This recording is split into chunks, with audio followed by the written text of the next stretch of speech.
संयोजित गैस का नियम,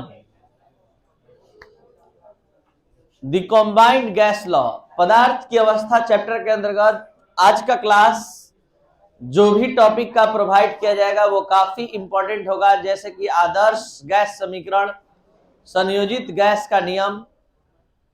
तो सबसे पहले हम स्टार्ट करते हैं द कॉम्बाइंड गैस लॉ, संयोजित गैस का नियम। जैसा कि आप सभी स्टूडेंट बॉयल का नियम, चार्ल्स का नियम, एवोगाड्रो का नियम पढ़ कर आए हैं, उसमें से दो नियम का हम पुनः दोबारा बात कर रहे हैं। सबसे पहले बॉयल के नियम का। तो बॉयल के नियम के अनुसार आप जानते हैं दाब आयतन के व्युत्क्रमानुपाती होता है, यानी नियत ताप पर किसी गैस के दिए गए नमूने के लिए दाब आयतन के व्युत्क्रमानुपाती यानी P समानुपाती 1/v लिख रहे हैं, तो हम V समानुपाती 1/P भी लिख सकते हैं। समीकरण नंबर 1। अब जरा ध्यान देंगे, अब हम चार्ल्स के नियम का बात कर रहे हैं। तो चार्ल्स के नियम के अनुसार नियत दाब पर किसी गैस के दिए गए नमूने के लिए आयतन परम ताप के यानी ताप के समानुपाती होता है, V समानुपाती T। जरा ध्यान दिया जाए, समीकरण नंबर 1 और 2 को ध्यान से देखिए, दोनों आयतन के समानुपाती है। अगर दोनों को एक में सम्मिलित करके लिखे, समीकरण 1 एवं 2 दोनों को एक में मिलाकर, तो V समानुपाती T/P हो जाएगा। और ये जो नियम बन रहा है इसमें चार्ल्स और बॉयल दोनों के नियम का समावेश है। तो जब बॉयल के नियम और चार्ल्स के नियम को एक साथ सम्मिलित किया जाता है तो जिस नियम की प्राप्ति होती है उसे संयोजित गैस का नियम, द कॉम्बाइंड गैस लॉ कहते हैं। तो उस दोनों को मिला दिए, समानुपाती का चिन्ह हटा, नियतांक के आया। अब आप देख सकते हैं कि इस जो नियम में दोनों का समावेश है, चार्ल्स लॉ और बॉयल्स लॉ।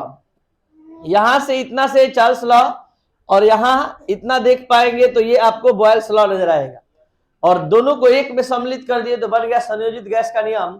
मतलब बॉयल के नियम और चार्ल्स के नियम को एक साथ सम्मिलित करने पर जिस नियम की प्राप्ति होती है उसे संयोजित गैस का नियम कहते हैं। समानुपाती का चिन्ह हटते ही आ गया नियतांक के, और यहाँ थोड़ा सा अरेंज कर लिए तो PV/T इक्वल क्या हो गया, K। किसी गैस के दिए गए नमूने के लिए अगर दाब का मान P1 है, आयतन V1 है और ताप T1 है, तो इस समीकरण का अनुसरण करें तो P1 V1/T1 इक्वल K लिखा जा सकता है।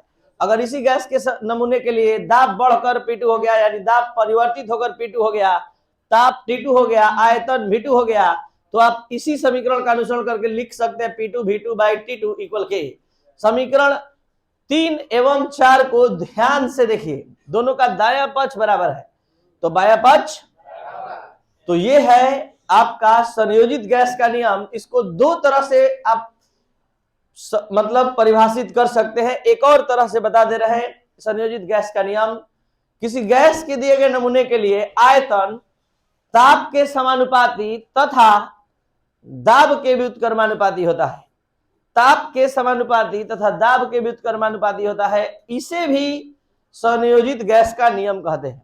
और एक ऊपर में बताए कि चार्ल्स के नियम और बॉयल के नियम को एक साथ सम्मिलित करते हैं तो जिस नियम की प्राप्ति होती है उसे क्या कहते हैं, संयोजित गैस का नियम।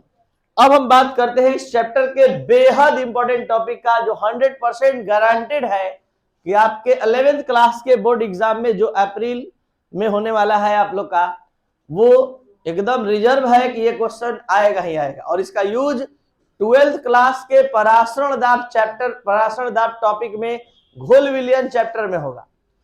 तो आप PV बराबर nRT, जो ये समीकरण है जिसको हम इस केमिस्ट्री के दुनिया में आदर्श गैस समीकरण नाम देते हैं, यही है आदर्श गैस समीकरण। आपको बता दें कि इस समीकरण की प्राप्ति 3 नियम, चार्ल्स लॉ, बॉयल्स लॉ और एवोगाड्रोस लॉ, तीनों को एक साथ सम्मिलित करने पर आदर्श गैस समीकरण की प्राप्ति होती है। और 2 नियम मिलाते हैं तो संयोजित गैस नियम।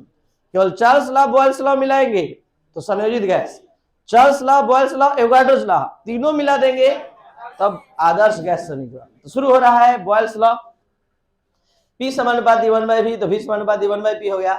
चार्ल्स के नियम के अनुसार V समानुपाती T, एवोगाड्रो के नियम के अनुसार V समानुपाती N, तीनों का बायां पक्ष V समानुपाती है। बढ़िया से देख लीजिए, तो एक बार में V समानुपाती हो गया NT/P, V समानुपाती NT/P। तीनों नियम को आप यहां देख सकते हैं, ये रहा इतना जितना दिखाई दे रहा है एवोगाड्रो का नियम।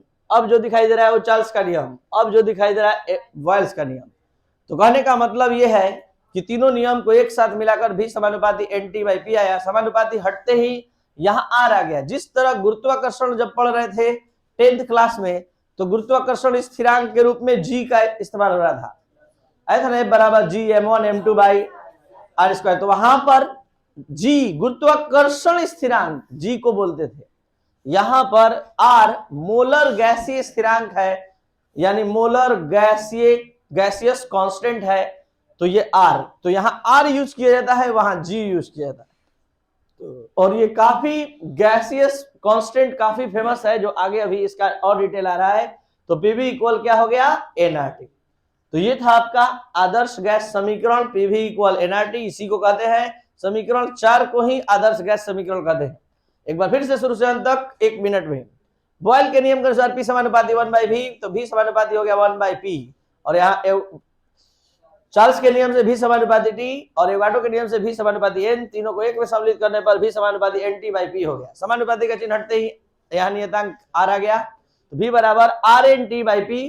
अब यहाँ P को इधर भेज दिए PV, और ये सजाकर थोड़ा लिख दिए, N पहले आता है, R उसके बाद और T उसके बाद, तो हो गया PV बराबर nRT, जहां P क्या है, दाब प्रेशर, V क्या है, वॉल्यूम आयतन, N क्या है, मोल की संख्या, और R गैसीय स्थिरांक है, और T ताप है। फिर से P क्या है, दाब प्रेशर, और V आयतन, N मोल की संख्या, R गैसीय स्थिरांक, और T है ताप।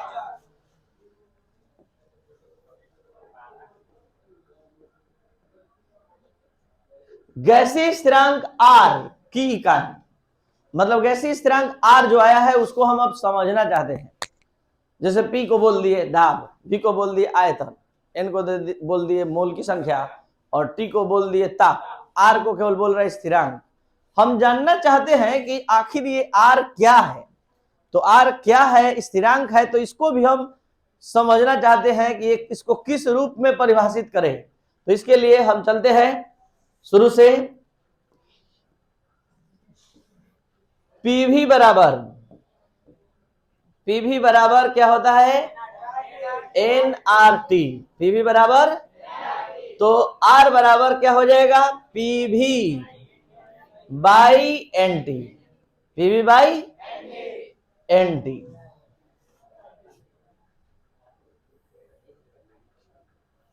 PV by NT। और अब जल्दी जल्दी बताइए, P क्या है, दाब को इंग्लिश में प्रेशर, और V को वॉल्यूम, और N को मोल की संख्या, नंबर ऑफ मोल भी कह सकते हैं, और ये है टेम्परेचर। ठीक है। दाब बराबर पढ़े हैं आप लोग, बल बटा क्षेत्रफल होता है।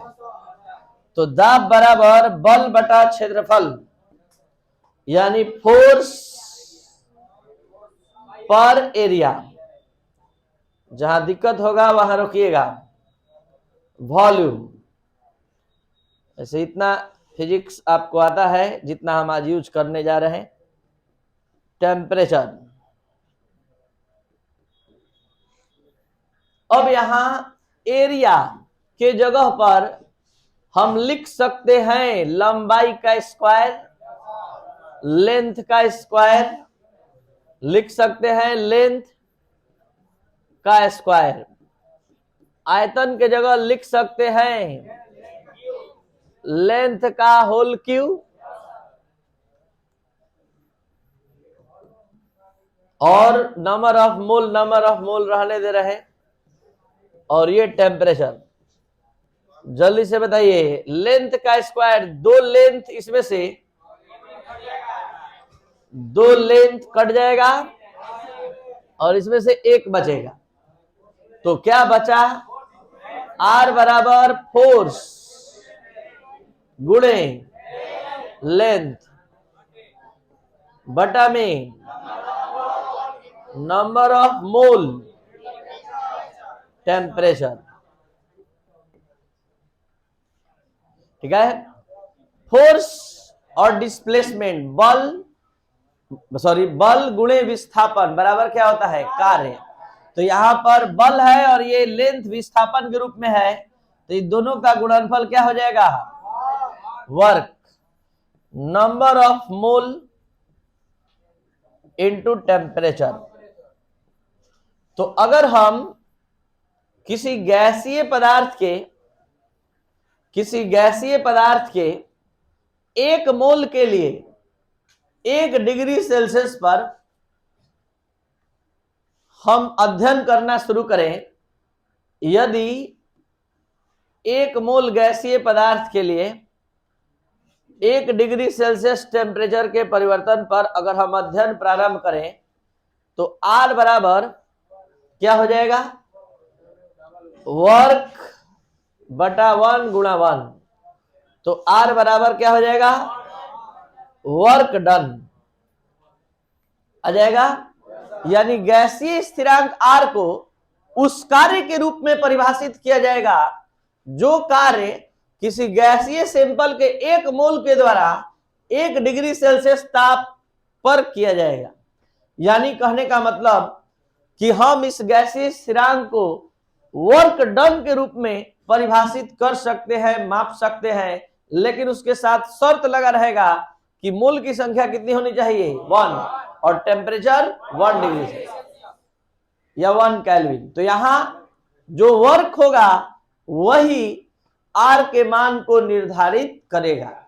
एक बार फिर से शुरू से अंत तक देख लिया जाए ताकि कोई कंफ्यूजन हो तो दूर हो जाए आपका।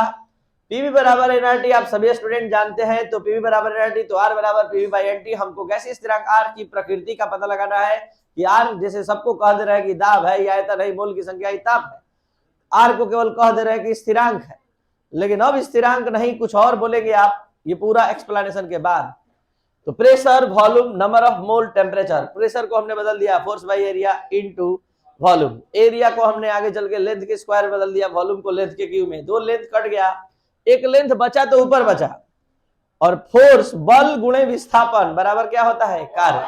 तो यहां पर ये कार्य बदल गया, यानी कि गैसीय स्थिरांक R जो है अगर 1 मोल पदार्थ लिया जाए और 1 डिग्री सेल्सियस टेम्परेचर, तो यहां प्रति मोल पदार्थ के द्वारा ताप के 1 डिग्री सेल्सियस के परिवर्तन पर जो किया गया कार्य होगा वही गैसीय स्थिरांक R के मान को व्यक्त करेगा।